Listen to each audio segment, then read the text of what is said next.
Lakini baba na mama, zawadi pekee ambayo unaweza ukampa mtoto wako ni kumpenda mke wako ambaye ni mama yao.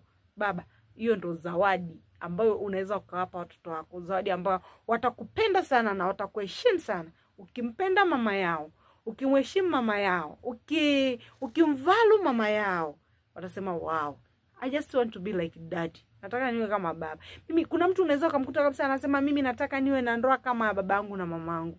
What a pleasure.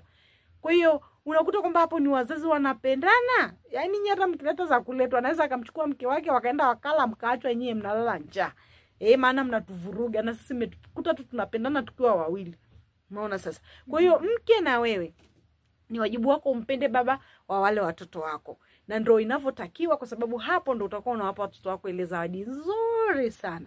Mpende mume wako, mheshimu, hata kama imeshindikana kuishi pamoja lakini mna watoto, usimharibie mwenzako sana kwa kuongea sana maneno mabaya ili watoto wamchukie wakupende wewe. Hapo unatengeneza kizazi cha nyoka kibaya sana ambacho wanaweza kuja kuwa wakatili kuliko wewe mume wako. Kwani wewe mama unataka watoto ambao watakuja kuwa wakatili?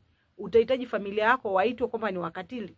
Wewe baba utataka unavyowaambia watoto mabaya mama yao, unataka wale watoto wamchukie mama yao, na watakuja kuwa wakatili sana. Kwa hiyo msiwafundishe watoto masuala ya chuki. Hapana, waache wakue hivyo hivyo. Wao watakuja kujifunza huko wenyewe, wataona, watachambua, wataona nini kinafaa. Asante sana Veronica, karibu basi kwa neno la mwisho.